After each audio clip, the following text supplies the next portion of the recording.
All right.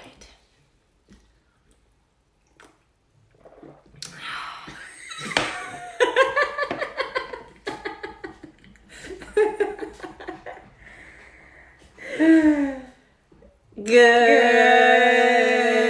morning. I don't even know what just happened, but it was great. Raise your cup. Cheers to Tuesday, Weight Loss Tuesday. We're going to talk about caloric deficit and weight loss. So let's begin with a question. Remember, when I ask you guys questions, it's because I'm trying to see what you're thinking, but it's not to challenge you or to call you out in any way, shape, or form. Or to test you. So today's topic is a caloric deficit required in order to achieve weight loss? So I want you guys to take a second to respond either yes or no. Do you need to be in a caloric deficit in order to achieve weight loss? While you answer that, I should share what's going on in my brain. Can I take a notepad real quick? Yep. Okay, great. When you said I want to ask you a question. Oh. Why you gotta break things? Nezek.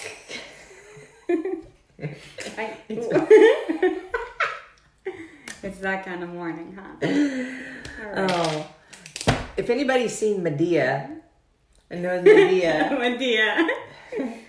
when she's being questioned by Dr. Phil in her therapy session, and I don't even know which Medea this is, and he asks her a question, and then she just copies him, like repeats the same question, and she's like, he's like, you can't answer my question with a question. She's like, well, you asked me a question with a question. Why can't I answer a question with a question? And I don't know why I thought that, but I thought it would be funny and bring humor and light to this Tuesday topic. Okay, answers you have. Okay, what are they? No, yes, and good morning. Yes, inclusive of nutrition and exercise. That's what we have so far. I don't know if everybody got the question, but good morning if you're just jumping in. Okay, so we're going to begin with a scenario. And the scenario is, pretend that you're a wrestler and you have 3 days to cut weight. Like to cut something like 15 pounds. So your singlet fits all sexy. What is... No, that's because you're trying to make a certain weight. It has nothing to do with how the singlet looks. If anybody understands sarcasm. Teach me. Exactly. I'll be happy to take notes. But, okay, that same scenario with the wrestler. What is the first thing that comes to your head? What do we know that wrestlers do when they have to cut weight real fast? Stop eating. I went to high school with wrestlers who would eat ice cubes. True, but what else do they do? They sweat. Right. They wear extra clothes and they go run and they... In what form? Exercise. Have you ever heard of somebody, like let's say a wrestler or like an Olympic lifter, when they have to drop weight drastically, they do everything that they can to drop as much water weight from their body? So they go to saunas, steam rooms, that sort of thing. Who in here before, well, I don't know if you ever weighed yourself before you went in a sauna or a steam room and weighed yourself afterwards. Was there a weight drop? Or do you expect that there will be a weight drop? What do you think? Yeah. Yeah. Right? If something of weight leaves your body weighs less. So, I'm pretty much a mathematician. So basically what I'm trying to get at with this question is that you don't have to be at a caloric deficit to drop weight. However, there is a difference between weight loss and fat loss. And that is something that has to be distinguished. Your weight right now is something that is continuously changeable, right? If you weigh yourself at 6 a.m. and at 8 a.m. and at noon and at 6 p.m., you're going to weigh differently. Every time. Every single time. Same day. So the point is, when it comes to your weight, is that your weight keeps on changing on a regular basis.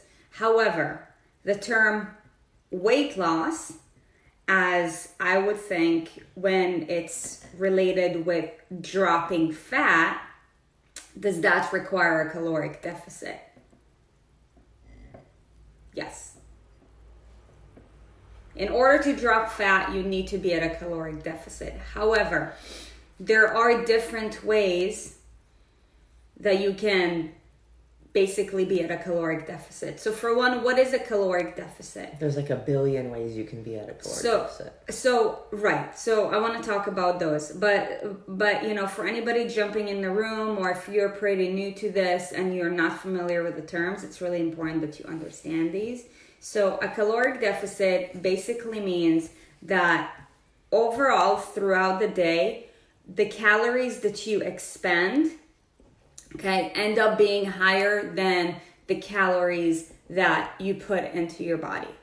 That's a known fact. And that is why a lot of diet approaches, are based off of, tracking through MyFitnessPal, my macros, all that bullshit, because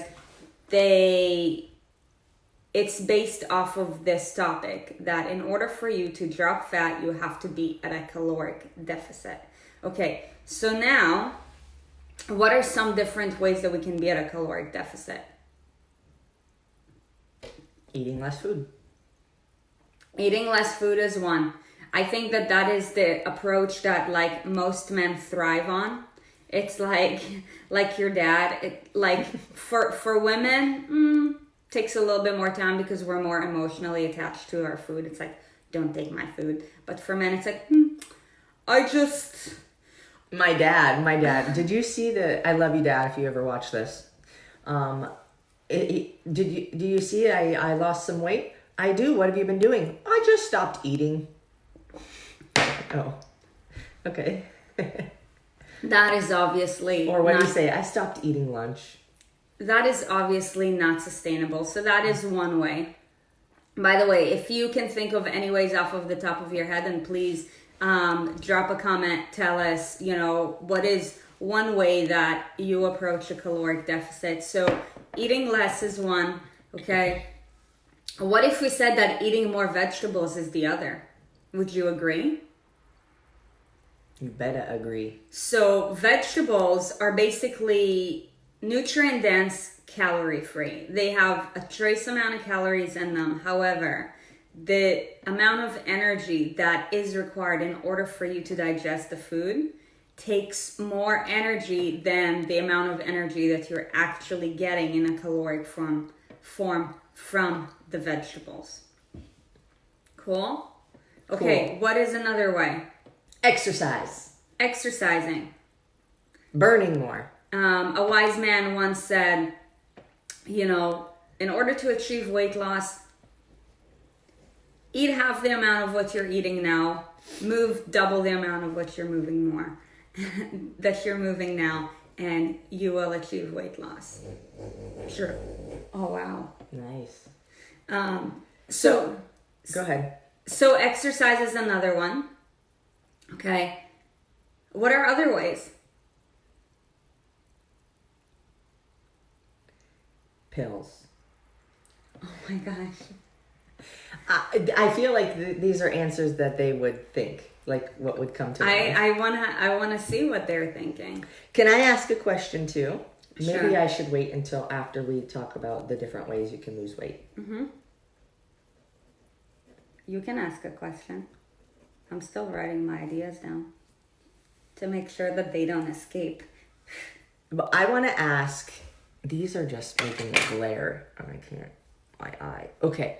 I want to ask, I feel like a lot of veggies cause a lot of bloating in me. You're probably eating the wrong veggies for your body, side note. Increase muscle, burn more calories. Ooh, increase muscle. Hold on. That's what Tom said. Oh, you're right. So my question is, okay, so if you need to be at a caloric deficit to drop body fat, does that mean the less you eat, the more body fat you drop? That is such a good question. Or the more you exercise and the less you eat, the more body fat you drop? True or false? Can you ask that question again? I'm sorry, I'm not listening.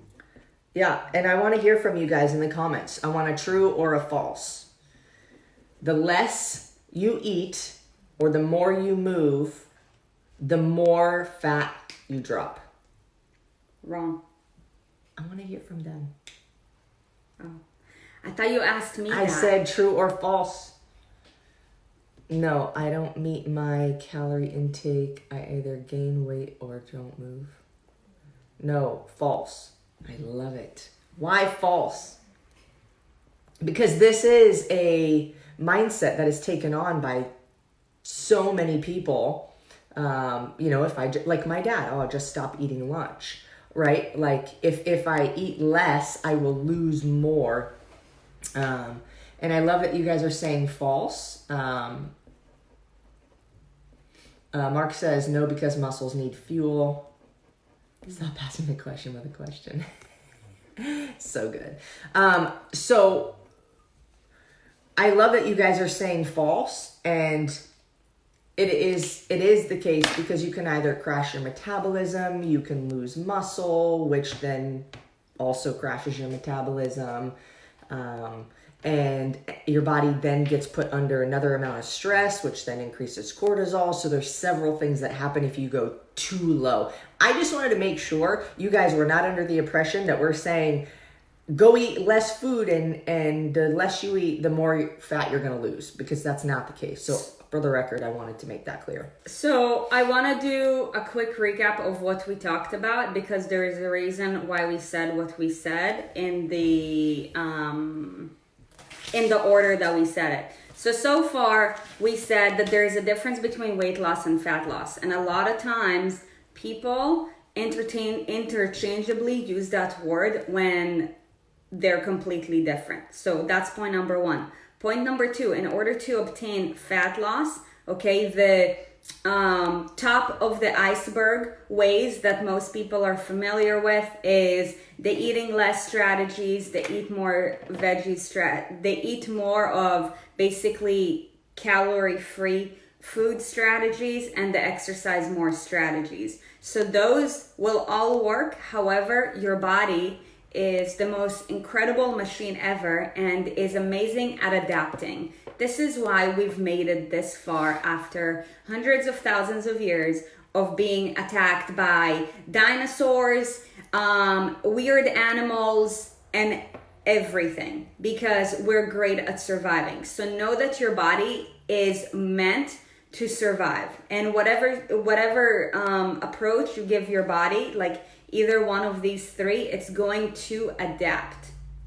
Okay, so that's why a lot of times, especially if you're a female, and I'm calling my females out, because that train of thought crushed my goals for years and years on end, because I didn't think outside the box, and I didn't know any better until I got the help that I needed, and then finally I achieved sustainable results. So pay very close attention to what I'm about to say. Eating less or focusing on a caloric deficit is only going to help you achieve weight loss at the very beginning, probably for a month or two.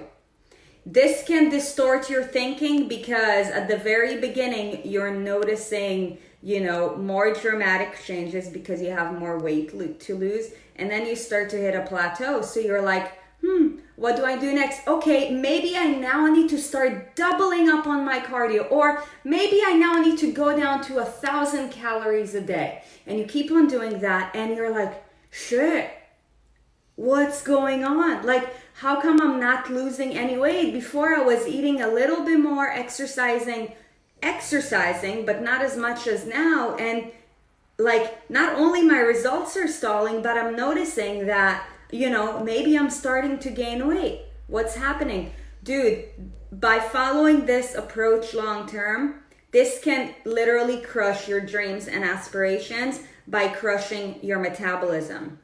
So your metabolism is the only thing that's going to not only help you to achieve sustainable results, but also maintain them for years and years to come. Because the older you get, this is nature and nurture combined together, the more likely you are to gain weight. Aside from the fact that the older we get, right, for most people, their life's priorities change.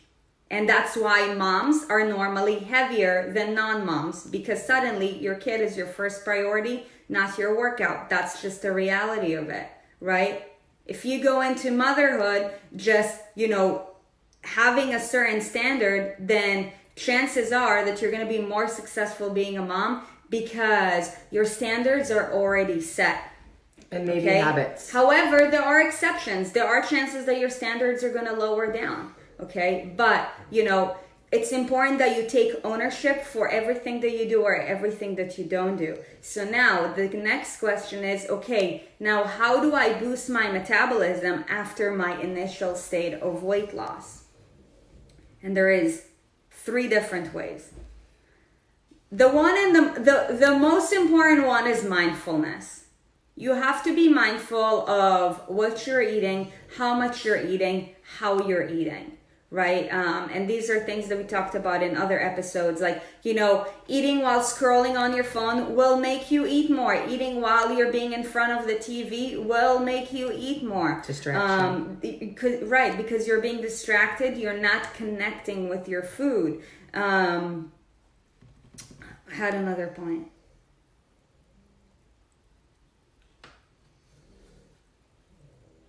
Oh, the next point is, snacking away while you're making food, whether it's for you or for your kids. All these things add up. Even if it's just one bite. I don't care if you tell me if it's just one bite. It's all about the domino and the compound effect. Small things over time create big changes. Okay, so even if it's just like, but Sarit, it's just 1 teaspoon of peanut butter. 1 teaspoon of peanut butter 10 times a week equals... 1 teaspoon here, 1 bite of donut there, adds up. Over 20 years, adds up. And the thing is, you don't realize you're doing it until you become mindful. Because a lot of times when we begin to coach somebody, I know that you always ask, when they tell you what they eat, you say, and what else? And what else? And a lot right. And it's like, I didn't even realize I was doing that. Right. So mindfulness is always step 1. And what I've noticed from my own experience and from my experience coaching people, that unless you're fully committed, you are less mindful with regards to your eating habits. And that's why it's important to develop eating habits and not just track on MyFitnessPal, because the reality is that MyFitnessPal is taking away from your mindfulness. So congratulations, Jeanette, and congratulations, Tammy. If you have MyFitnessPal, delete it. If it scares you to delete it, ask us for help, because it is ruining your life. Yeah. Because it's taking away from mindfulness. It could be great at the beginning. Yes, it could add mindfulness at the beginning. Right. However, it becomes obsessive. Let's all agree. It becomes obsessive and it takes away from you connecting with your meal. It adds more stress and it makes you focus on the wrong things. Okay, so that's one way, okay, for sustainable weight loss. Okay, the next way is by increasing your metabolism. So look, whether we like it or not, right? Once we reach our 30s, and this is both for men and women equally, our metabolism starts slowing down, right? Our muscle mass starts decreasing and our hormones start changing. For men, your testosterone starts dropping, right? For women, our hormones are always interchangeably evolving. For women, no answer. you start dropping muscle mass, your metabolism starts slowing down. So you need to eat in a way that keeps your metabolism up. Okay, now I'm not about to say that doing intermittent fasting is wrong by any way, shape, or form. However, if you eat one meal a day because you think that you're, cutting down your caloric intake, that it's going to help you lose weight, you're wrong. Intermittent fasting is wrong if you cannot do it for 95% of the rest of your life. Amen. Just saying. However, some people take intermittent fasting way too far. Okay? It's going to help you at first because it's going to create mindfulness with regards to a caloric deficit. Maybe 4 weeks, 8 weeks, done. Remember when we had a conversation with a gentleman who said, intermittent fasting works, and I've done a lot of research and studies on the benefits of intermittent fasting. And I said, great, yes, I also understand the benefits of intermittent fasting, and I need to ask you a question. If you're having this conversation with me about losing weight and you've done intermittent fasting, does it actually work? Because didn't he weigh like 300 pounds? Yeah, if it actually worked, you and I would not be having this conversation about how you can lose body fat right now. Mm-hmm. Something can work for a period of time, but I would argue that if it's only for a period of time, then it doesn't actually work.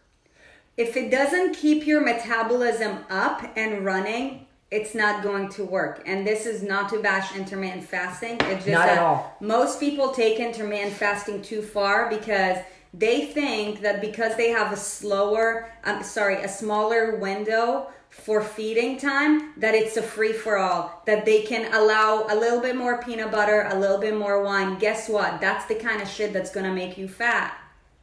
Especially if you're slowing down your metabolism. So less nutrients, lower metabolism equals weight gain. That's just the reality of it, okay? And then the next way is increased muscle mass, right? Your muscle is the largest endocrine organ in your body, okay? If you want to slow down the lowered metabolism process, then you need to have muscles. And you need to keep on increasing your muscle mass, because once you hit the age of 30, whether you like it or not, genetically speaking, right, that's just a part of, degeneration, we start losing muscle mass on an annual basis. Unless you're doing something to prevent that. But that's why you have to work harder. And this is, the example of, for anybody who is familiar with the CrossFit training, like masters athletes have to work harder in order to just maintain their lifts or their performance. Why? Because masters athletes are dealing with a different ball game than regular athletes, right? Their body is going through degeneration. Their muscle is breaking down. That's why if you're above the age of 35, and let's say between the age of 35 and 50, your deadlift remains the same, then you're winning. You're winning. Right? And same goes for weight loss. If you're a little bit older and you're just starting to, incorporate good habits, don't think that you're going to see like the scale changing on a weekly basis, because that is not the case. Like increasing your metabolism and increasing muscle mass is a long-term game plan that's going to lead to long-term results. But for some reason, okay, and please comment yes if you believe that way. For some reason, society believes that weight loss has to happen fast, and if it doesn't happen right now because you want it, then it's not happening. And this is one of the biggest misconceptions for weight loss, and why people who are extremely driven end up quitting. And when you quit, one thing is guaranteed: you're not going to get the results that you want. You just have to keep on moving. Okay? So remember, the more well-known amateur ways to drop fat is to eat less, been there. To do way more exercise To than do necessary. more exercise, been there, right? Now, also, when you talk about age, I'm going to backtrack just a half a step and say that doesn't mean that your age gets to become an excuse for why you can't get results. Amen. I know plenty of people, and we've worked with plenty of people who have started their fitness journey over the age of 35 or even 45 or 50 and can still get results. So you can still semi-reverse I guess you can call it aging process, if you take action on taking care of yourself. It doesn't mean that, because you start, because I'm already 45 or 50, I'm just doomed and I might as well not even try. You're going to just get worse. So better to do something than nothing, and use your age as an excuse as to why you can't get results. It's not the truth. It just maybe takes a little bit of rewiring of the mind and a little bit of rewiring of your physiological state. Yeah, which will guarantee take more time, probably double the amount. But who freaking cares if you're moving in a forward progression? Yep. If 1 year from now you're going to be at the state that you want to be in, then who cares what you weigh next week? Right? So think about the long-term haul. For some reason, when it comes to weight loss, and this is me calling myself out because I thought that. And I also thought that with regards for business. We thought that when, we quit our very good paying jobs as personal trainers at Equinox and started our own business, literally bootstrap. We were misled to beliefs that we're going to become millionaires in 90 days. Guess what? I've never worked harder in my life. Right? We start working every single day at 5:30 and we don't end till 8. Now, here's the thing. I'm in complete alignment and I love what I do. However, we're not millionaires yet. And this is me telling you this because I love you and I feel this level of openness that, I don't mind talking money, with you. But it doesn't work that way. It doesn't work that way with business. It doesn't work that way with weight loss. It doesn't work that way with anything in life that requires success. It's a long-term game plan. And for some reason, we keep on feeding into this idea that it's going to happen in 1 week or 2 weeks or 28 days. No, there could be 28-day plans and there could be 14-day plans. But long-term results are not achieved overnight. Anything great that you want, just for anybody who wants to make any kind of change in their life. I did not think that we were going to be millionaires in 90 days, but I did think that it was going to go much differently than it did. However, I'm grateful because of everything, whatever. If you are trying to achieve anything of significance to you, it starts with ding, ding, ding. Right? You have to set yourself up expecting, I've got to create a new life. We say all the time, the weight that it's not about the weight that you lose, but who you become in the process. And why we say that is because if you're at point A and you want to get to point B, who do you need to be at point B? What kind of person does this point A need to become to sustain and hold on to person B? Point B. Because your journey is not about how much food you eat, how much exercise you do, how much sleep you get, how much stretching you do, whatever along the way. It's about who are you becoming in that journey. And if you start your journey that way, or even if you've already started and you're in the middle and you're stuck or whatever, you've been, going along the way, you can at any point in time change your mind to think that, okay, I've got to become, right? My person has to change in order to get to where I want to be. So it's a matter of thinking that the journey is in the process and the process has to become my life. That doesn't mean that you have to be dramatic about it and that every change that you make has to be extreme. It's actually quite opposite. However, you have to think in your mind that I'm in this for a marathon. And when that marathon's over, guess what? I go straight into another one. And a marathon is not ran at sprint pace. And if you start that way, you will be way less devastated. by any sort of setbacks or failures perceived or whatever along the way.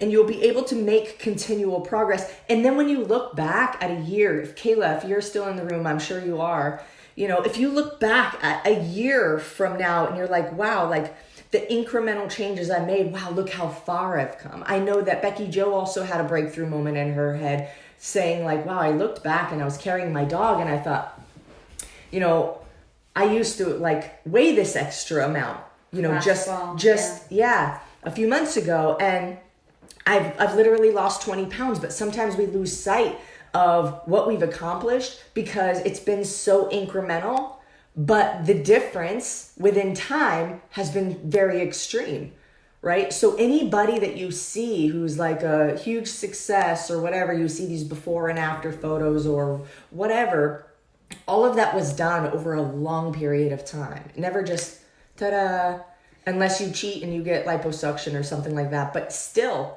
the results are not the results, and you don't even feel good about it because you didn't earn it. So, I wanna ask you a question. Let's say you're a 200-pound female, and your goal is you're stuck on the number 160. It doesn't matter, honestly, whether it's 160 or 150. If I was to give you a 160-pound body tomorrow, and you currently weigh 200 pounds, do you think that you'll be able to keep that 160-pound body or no? With your current habits? Nope. Absolutely not. Because it's all about who you become in the process. And that is why sustainable weight loss takes time. Because it's all about the habits that you're forming. Just because you had one good week doesn't mean that the scale is going to go down. Keep freaking going. Keep moving the train forward. Eventually, you will get there. That's why it's called a transformation.